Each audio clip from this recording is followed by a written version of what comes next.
Soltar o acelerador para reduzir a velocidade de aproximação. Disparar imediatamente rajadas contra um objetivo sem levar em conta a chuva de balas sobre você. Manter a direção como se fosse chocar e desviar no último minuto. A missão dos Spitfire era combater de perto os Messerschmitt alemães. Logo apareciam os Hurricane, que se encarregavam dos bombardeiros. Esses dois aviões, o Spitfire e o Hurricane, além das estações de radar, ganharam a batalha para a Grã-Bretanha.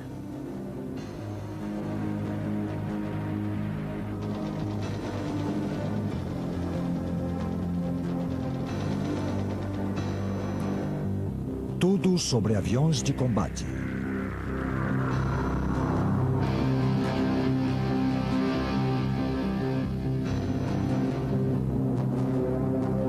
Combates aéreos da Segunda Guerra Mundial.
Desde o princípio da guerra aérea, o homem encontrou uma forma de destruir seus inimigos.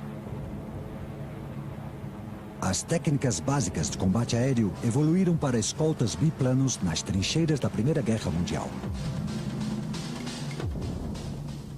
Nos 20 anos posteriores à Primeira Grande Guerra, o caça biplano foi o avião de combate dominante.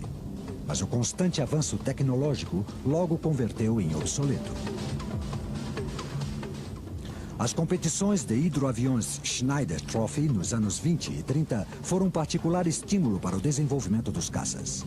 O avanço da mecânica e da aerodinâmica dos aviões projetados nestas competições logo encontraram aplicação nos aviões de combate. No entanto, em meados dos anos 30, ainda dominavam os caças e bombardeiros biplanos com grande manobrabilidade e pouco armamento.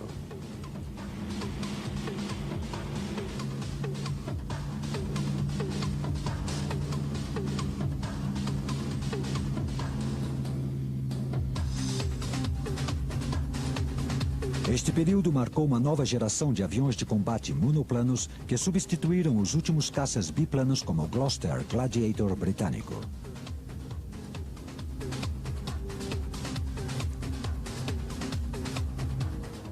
Comparados com os biplanos, o Bf-109 alemão e o Spitfire e Hurricane britânicos demonstraram um rendimento e um poder de fogo superiores. O primeiro destes novos caças que entrou em combate foi o Messerschmitt Bf-109, que lutou contra os monoplanos soviéticos Polikarpov na Guerra Civil Espanhola. Liderados pelo ás da Primeira Guerra Mundial, Werner Molders, os alemães desenvolveram táticas para tirar o maior proveito possível dos seus caças. Em 1938, as forças alemãs na Espanha, a chamada Legião Condor, dominavam os céus espanhóis.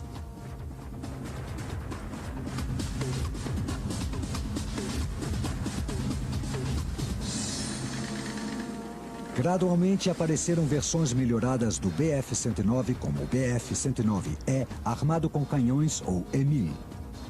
As novas táticas de Molders converteram-se no fundamento de todos os combates de caça modernos, o que deu à Luftwaffe uma clara vantagem em uma primeira etapa dos conflitos seguintes.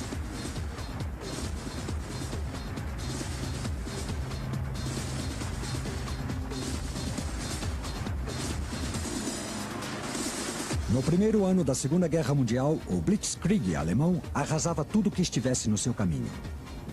Na linha de frente dos bombardeiros de mergulho e dos aviões de ataque da Luftwaffe estava o Bf-109, que rápida e implacavelmente conseguiu a total superioridade aérea sobre a Polônia, os Países Baixos e a França. Em meados dos anos 40, somente a Grã-Bretanha havia resistido à conquista.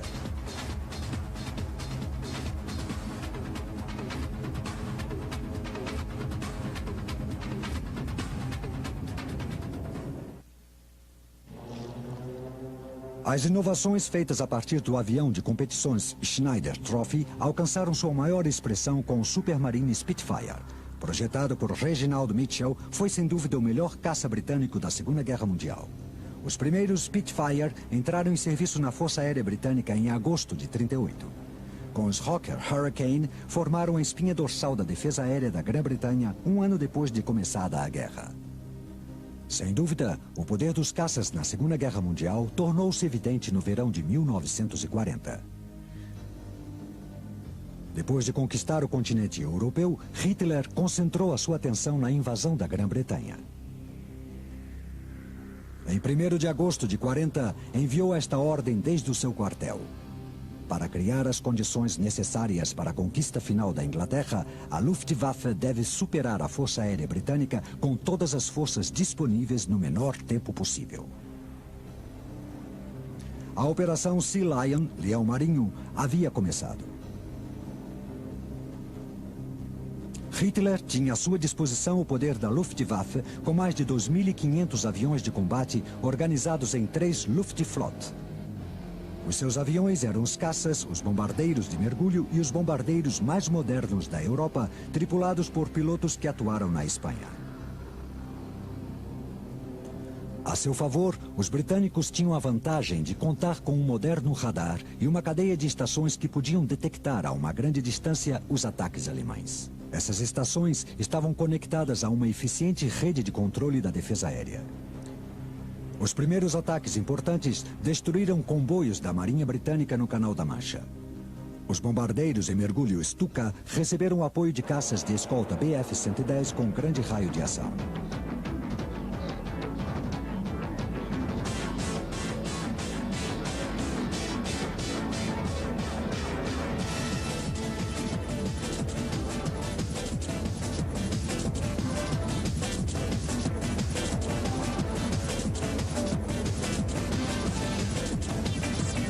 A Luftwaffe tinha uma significativa superioridade numérica em relação à RAF, cujo comando de caças contava com apenas 36 esquadrões de Hurricane e Spitfire.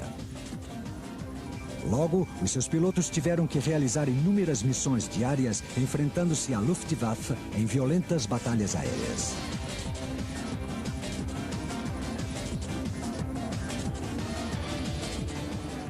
Um desses pilotos, o oficial de voo Jeffrey Quill, tornou-se famoso como chefe dos pilotos dos Spitfire. Quill combateu com o 48º Esquadrão sobre Hornchurch, em Essex.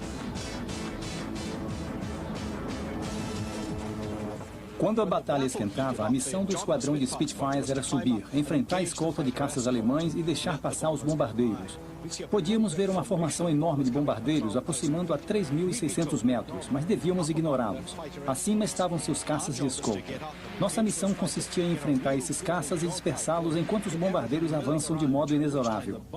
Com sorte, quando se aproximassem dos seus objetivos, já teríamos obrigado os seus caças de escolta a retirar-se. Era quando chegavam os nossos Hurricanes e se encarregavam dos bombardeiros.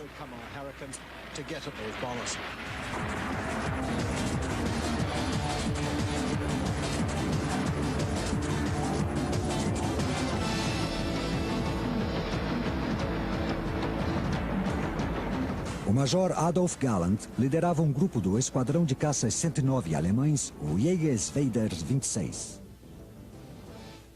Preparamos um ataque surpresa de uma atitude favorável. Eu colei na cauda do avião que voava atrás de mim, à esquerda, e em um giro para a direita consegui disparar-lhe uma rajada de balas. O Spitfire quase caiu em mergulho. Nessa primeira ação perdemos 2 aviões. Já não tínhamos nenhuma dúvida de que a RAF seria um forte adversário. We were no longer in doubt that the RAF would prove a most formidable opponent. O ataque da Luftwaffe, batizado como Adler Rangif, tornou-se mais furioso. Em 15 de agosto, 70 bombardeiros Heinkel partiram da Noruega para atacar o norte da Inglaterra. Sofreram muitas baixas.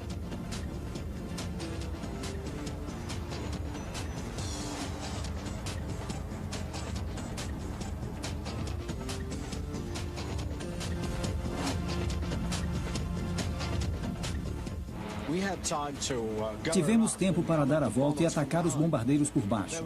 Acima estavam do 109º Esquadrão e mais abaixo alguns Ju-87, 30 de cada. Reduzi a velocidade e passei entre um grupo de Stuka. Nunca tinha visto tantos aviões juntos. Quando saímos daquela confusão, quase não podíamos acreditar. Para todo lugar que se olhasse, aproximava-se a aviação alemã, com uma onda detrás de outra. Quando disparei, a cabine saltou e o piloto foi ejetado. Era grotesco. Estava pendurado com um paraquedas no meio de um duelo de máquinas voadoras.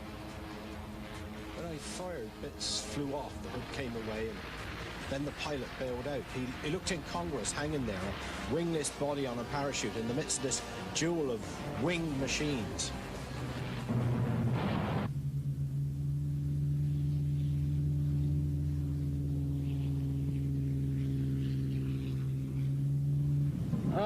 Destruí um deles. Foi um bom espetáculo. Como foi, senhor? Foi uma festa fantástica. Está bem? Teve sorte? Me alcançaram, mas derrubei um. Depois desse período especialmente intenso de combates entre os dias 12 e 18 de agosto, os dois lados pararam para cuidar das suas feridas. As baixas de Stuka em mãos de caças da RAF haviam sido especialmente graves. Hermann Göring, o comandante da Luftwaffe, ordenou a sua retirada do campo de batalha e planejou os seus movimentos seguintes. A RAF aproveitou a ocasião para reagrupar forças. A sua maior preocupação era proteger as bases aéreas. Sir Keith Park, o comandante técnico, ordenou que os caças atacassem os bombardeiros alemães e evitassem combates desnecessários. Começava uma nova fase da Batalha da Grã-Bretanha. Göring tinha ordenado o movimento de mais caças Bf-109 de Cherbourg até Pas-de-Calais. Com um raio de operação de apenas 250 quilômetros, o tempo de combate dos Bf-109 era limitado a apenas 15 ou 20 minutos sobre o sul da Inglaterra. A partir do dia 24 de agosto, a Luftwaffe intensificou os seus ataques e montou uma ofensiva diária com a intenção de cansar a RAF. Foram simulados ataques para confundir seus operadores de radar e os observadores que davam alerta por terra. Os ataques eram realizados com formações de bombardeiros maiores que nos ataques anteriores.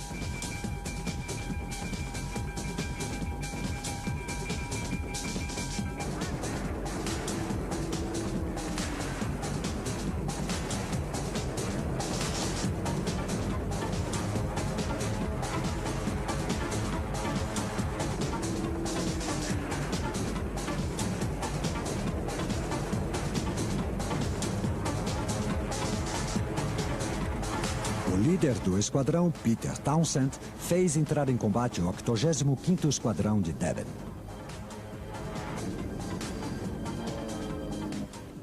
Quando nos aproximamos dos bombardeiros, os Heinkel giraram mar adentro.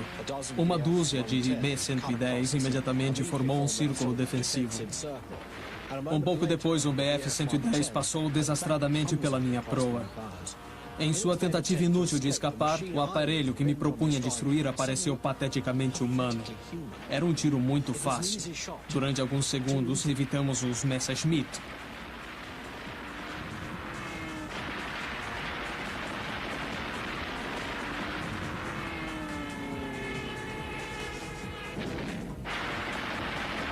Logo apareceram alguns 109 e vi como um deles mergulhava contra mim. Girei rapidamente até ele, e isso lhe surpreendeu. Passou por mim e girou para trás, descrevendo um longo arco para a esquerda, posicionando-se diante de mim. Essa manobra foi fatal. Meu Hurricane girou facilmente atrás de sua cauda. Subíamos para tentar alcançar os bombardeiros e para afastar-nos destes caças. Não era fácil, pois estavam acima de nós, a ponto de atacar quando quisessem. Era melhor subir, mas uma dúzia de BF-110 nos fez voltar. Cada vez que mergulhavam no seu círculo defensivo, eu gritava, "Deixe-nos em paz!" e guiava o esquadrão a eles. Então aconteceu o inevitável. Desceram os BF-110. Chegaram disparando. Girei e lhes surpreendi no meu raio de visão. Levantei o nariz do avião e me deparei com o inimigo. Meu BF-110 foi atingido e caiu perto de Hastings.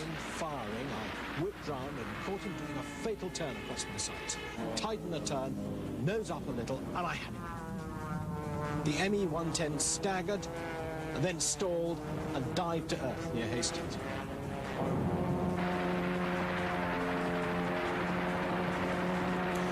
A RAF esteve muito perto de ser derrotada. Realizando 5 ou 6 patrulhas diárias e quase sempre em combate, os pilotos estavam exaustos. Tínhamos cerca de 15 horas de luz e estávamos sempre de serviço. Cada dia perdíamos algum companheiro. Em meio de 3 semanas, 17 dos 23 homens do meu esquadrão estavam mortos ou feridos. Também foram derrubados 8 de nossos aviões em que nossos companheiros saíram ilesos. Apesar do êxito da RAF abatendo bombardeiros, os ataques alemães surtiam efeito. Os campos de aviação, particularmente os postos de controle, haviam sofrido danos graves e a rápida sucessão de ataques apenas dava tempo à RAF para rearmar-se e reabastecer-se.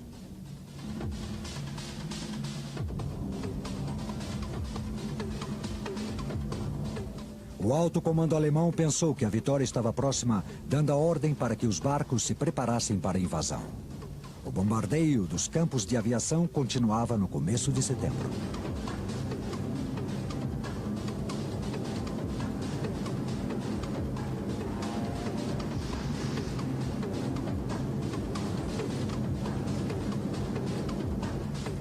Uma força de bombardeiros alemães estendia-se de Londres a Southend com mais de 30 quilômetros de comprimentos e uns 500 metros de largura.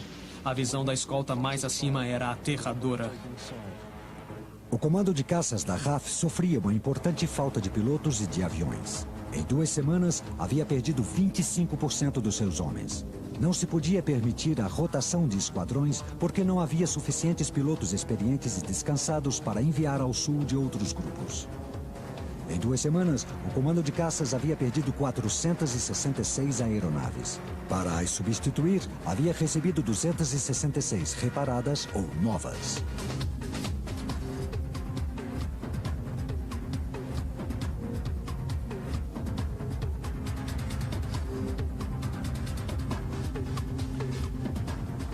No final da primeira semana de setembro, todos os britânicos sabiam que os alemães estavam preparados para invadir no dia 7 de setembro. Os primeiros informes de radar indicavam a presença de mais de 100 patrulhas que se aproximavam. Pensando que o seu objetivo seria as bases aéreas, Park ordenou a imediata decolagem de 11 esquadrões, deixando outros 10 em alerta.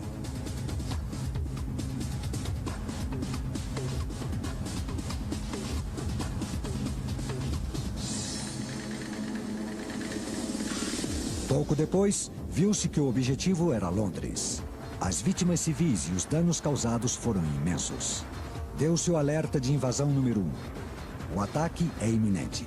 O primeiro-ministro Winston Churchill prometeu: lutaremos nas praias, nas pistas de pouso, nos campos, nas ruas e nas colinas. Jamais nos renderemos.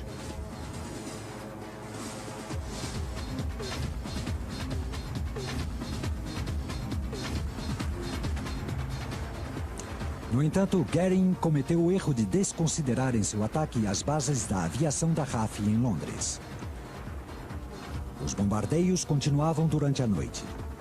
Hitler chegou à conclusão de que a Grã-Bretanha pediria paz sem que fosse necessário invadi-la. Churchill, no entanto, não pensou na batalha para defender Londres, mas para conquistar o ar.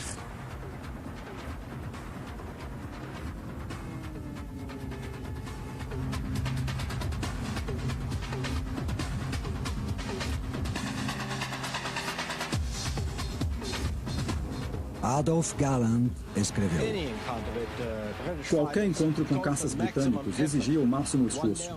Um dia, voltando de Londres, vi um esquadrão de 12 Hurricanes ao norte de Rochester. Ataquei-os de cima, a 700 metros de altura. Lancei-me como uma flecha entre eles e disparei um avião da retaguarda, fazendo voar grandes pedaços de sua aeronave.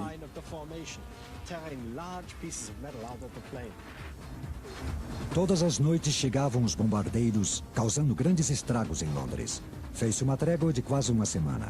No entanto, o clímax das batalhas chegou no dia 15 de setembro. Os alemães perderam 38 bombardeiros e 24 caças. Hitler adiou a Operação Leão Marinho até nova ordem.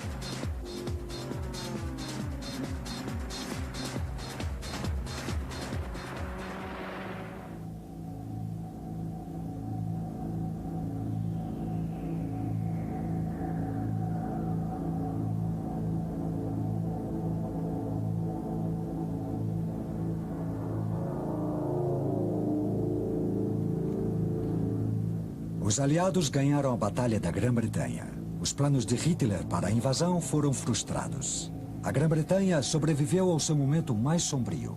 Com somente algumas centenas de pilotos, além do pessoal de apoio, operadores de radar e controladores haviam derrotado o poder da Luftwaffe. Churchill resumiu a dívida do seu país com os seus pilotos. Nunca no plano dos conflitos humanos, tantos deveram tanto a tão poucos.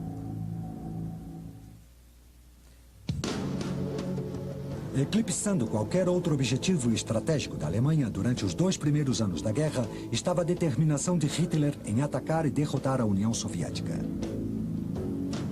Após a sua derrota na Batalha da Grã-Bretanha, ordenou uma enorme ofensiva sob o codinome de Operação Barba Ruiva, que devia começar em junho de 41.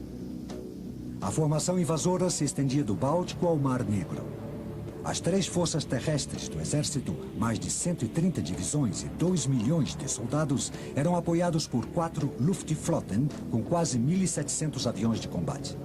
O ataque de Blitzkrieg quase pegou os soviéticos, antigos aliados dos alemães, de surpresa. A relativamente pequena força de caças com que se opuseram os soviéticos foi praticamente varrida pelo magnífico caça Messerschmitt. Somente no primeiro dia, a União Soviética admitiu a perda de mais de 1.200. Os alemães avançavam a grande velocidade pelo oeste da União Soviética, com as forças aéreas destruindo tudo em seu caminho. Os caças da Luftwaffe continuaram empenhados no massacre da aviação soviética e no apoio aos bombardeiros. Em meados de agosto, 4 esquadrilhas de caças Jägersweider haviam derrubado cada uma mais de 1.000 aviões soviéticos. A grande ofensiva alemã finalmente foi contida às portas de Moscou. O grande ataque de Hitler havia sido evitado pela arma mais poderosa dos soviéticos, o inverno, que paralisou as tropas aéreas alemãs mal preparadas para o rigor do inverno soviético.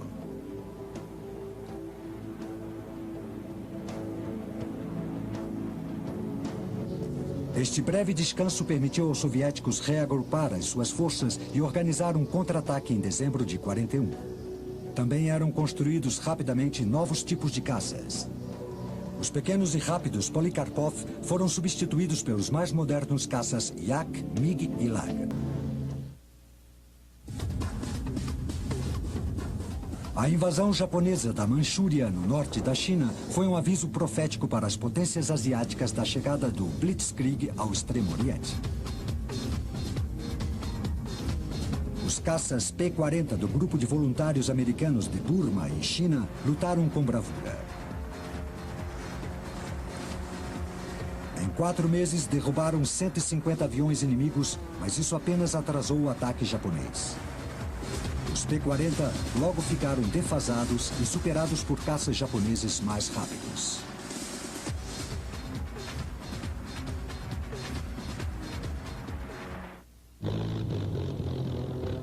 A rápida expansão japonesa deu-se em todo o Pacífico. Os caças Zero eram embarcados em porta-aviões da Marinha Imperial Japonesa. Com um grande raio de ação e bastante manobráveis, os Zero varreram todos os caças aliados que encontraram, o que possibilitou a quase total dominação japonesa da Ásia e do Pacífico.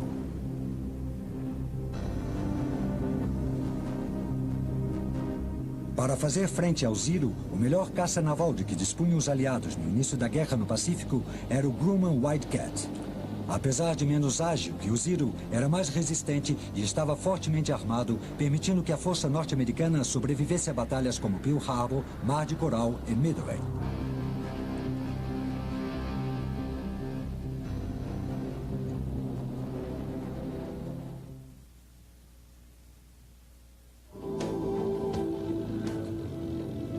Em 1942, o centro da guerra na Europa deslocara-se ao norte da África e ao Mediterrâneo.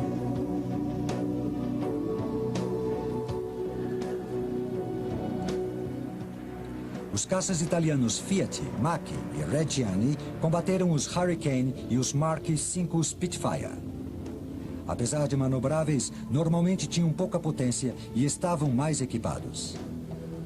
Ainda que pilotos individuais, como o piloto Baraka, mostrassem uma grande habilidade, a Regio Aeronáutica não oferecia tanta resistência aos aliados como os veteranos da Luftwaffe.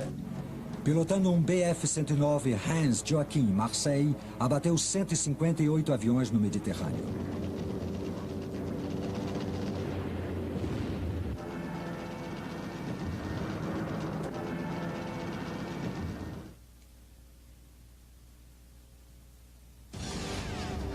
Com o avanço alemão ao oeste paralisado em Stalingrado no inverno de 1942, o alto mando alemão decidiu realizar uma grande ofensiva em julho de 43 para eliminar as forças soviéticas de Kost.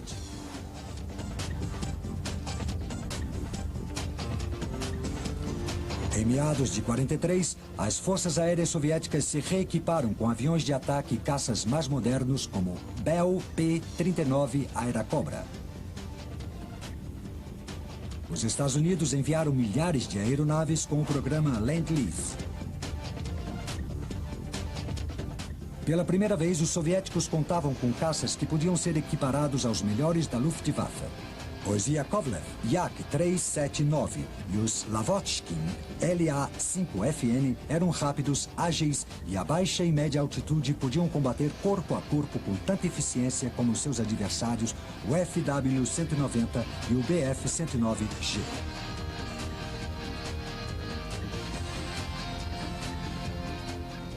Numericamente e qualitativamente, estes caças devolveram o controle aéreo do front oriental aos soviéticos.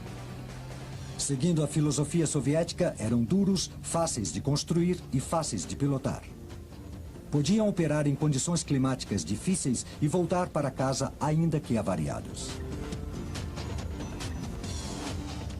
O ataque dos Panzer alemães contra um número superior de tanques soviéticos parecia estar a ponto de ter êxito, mas os soviéticos contra-atacaram. Com a cobertura aérea que lhe proporcionavam os caças soviéticos, o avião 2 Sturmovik, de ataque à superfície, deixou fora de combate os Panzer, obrigando os alemães a recuar para além do rio Dnieper. Kursk converteu-se na batalha armada mais feroz da história.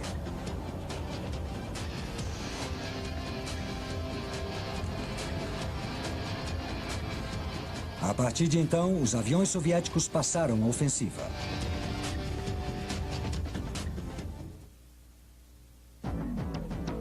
Em 1943, a sorte mudou também no Pacífico.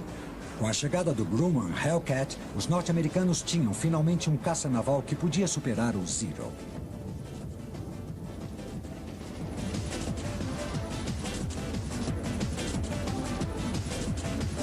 Quando os aliados avançaram para reconquistar o Pacífico, houve grandes batalhas navais e aéreas.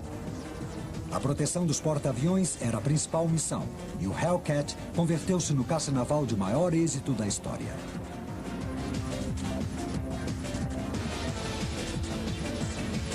Durante a Batalha do Golfo de Leyte, em outubro de 44, o comandante David McCampbell derrubou 9 caças japoneses em menos de uma hora. Terminou a guerra como o melhor piloto da Marinha norte-americana, com um saldo de 34 vítimas. A Força Aérea da Armada Norte-Americana tinha o P-38 Lightning, cujos 2 motores, armamento pesado e um excelente rendimento num grande raio de ação, lhe fizeram especialmente valioso para as longas operações no mar.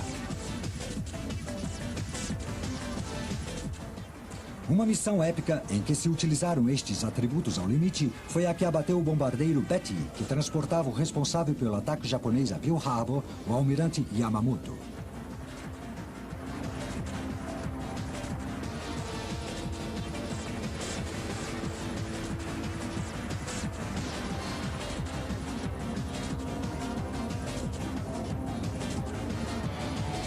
No Pacífico, os pilotos de Lightning destruíram mais aviões japoneses que qualquer outro. 2 dos melhores ases da Força Aérea, Dick Bong e Thomas McGear, anotaram todas as suas vítimas a bordo dos caças P-38.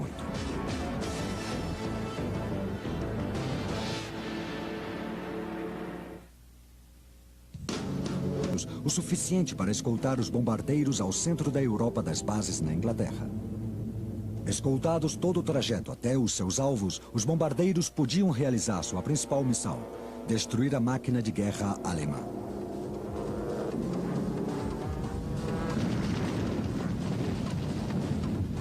Em fevereiro de 1944, durante um assalto de 5 dias, os alemães perderam mais de 150 caças.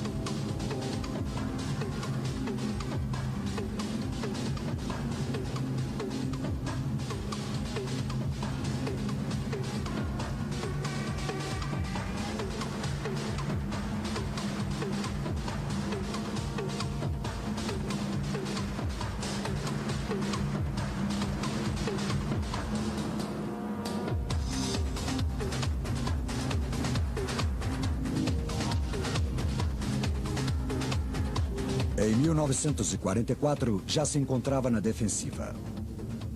O desembarque da Normandia abriu uma nova frente na Europa e a Luftwaffe viu-se cercada, combatendo em todas as frentes.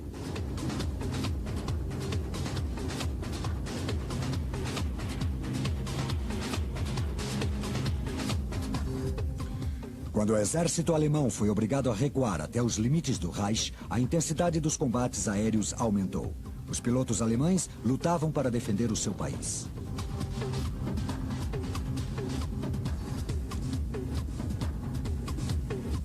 Ameaçados pela escassez de combustível e pelos ataques dos caças aliados contra os seus campos de aviação, os alemães ainda conseguiram oferecer alguma resistência.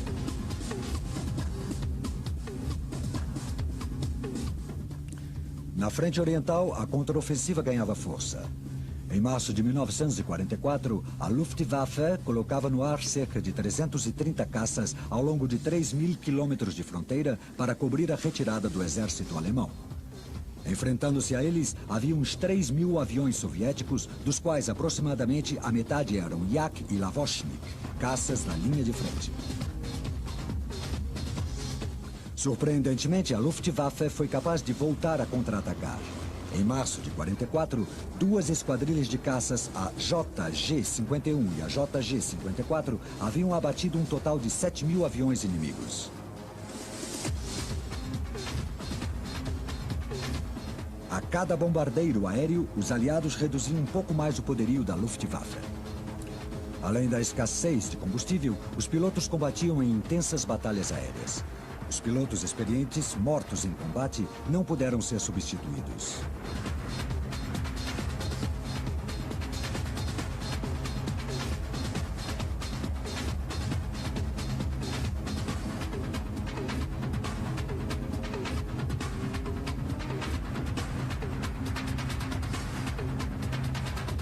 Os modernos e fortemente armados Bf-109 e FW-190, junto aos caças a reação e turbo-propulsados, causaram muitas perdas aos aliados. No entanto, essas pequenas medidas foram tomadas muito tarde.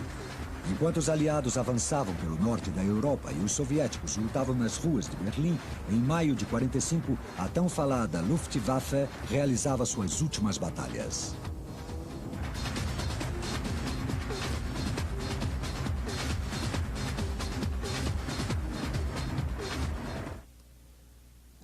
Quando a guerra no Pacífico se voltou contra os japoneses, seus pilotos foram usados como kamikazes ou bombardeiros suicidas. O assalto de Okinawa em março de 45 foi uma das maiores campanhas navais e aéreas da história. os japoneses realizaram 34 mil saídas com 6 mil aviões. Muitos desses ataques foram com kamikazes. Afundaram 33 barcos de guerra norte-americanos e danificaram seriamente outros 119. No entanto, os caças navais dos Estados Unidos, o Hellcat e o Corsair, junto com a artilharia dos barcos de guerra, abateram 2.400 caças japoneses. Para o Japão, essas perdas foram impossíveis de substituir e a derrota final tornou-se inevitável. Um AIS é todo aquele que mais aviões abateu em uma tripulação. Das centenas de milhares de pilotos de caças que combateram na Segunda Guerra Mundial, apenas um pequeno e seleto grupo conseguiu este difícil objetivo de 5 vitórias aéreas que lhe dão esse título. Adolf Galland, que se destacou na Batalha da Grã-Bretanha, abateu 104 e converteu-se em inspetor de caças da Luftwaffe. Com 28 vitórias, o coronel Francis Cabreski foi um dos melhores ases norte-americanos na Europa. Comandava uma esquadrilha de caças P-47. E que qualidades definem um AIS? Inúmeras. Uma visão excelente, reflexos rápidos, mira precisa, agressividade temperada pela experiência, conhecimento da situação e capacidade de prever o próximo movimento do adversário. Outros dois fatores, no entanto, destacam-se: a sorte e as circunstâncias.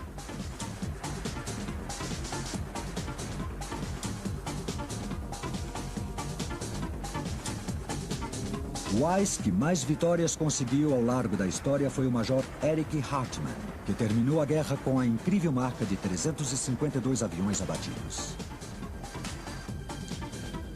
As batalhas aéreas da Segunda Guerra Mundial demonstraram que os caças são os aviões mais importantes quando se trata de determinar a superioridade aérea.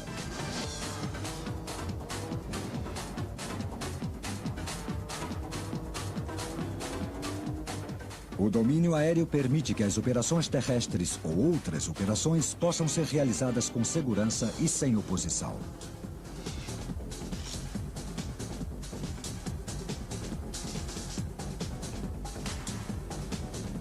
Esse controle aéreo foi a arma e companheiro inseparável dos grandes e experientes pilotos dos caças, dos Cavaleiros do Ar.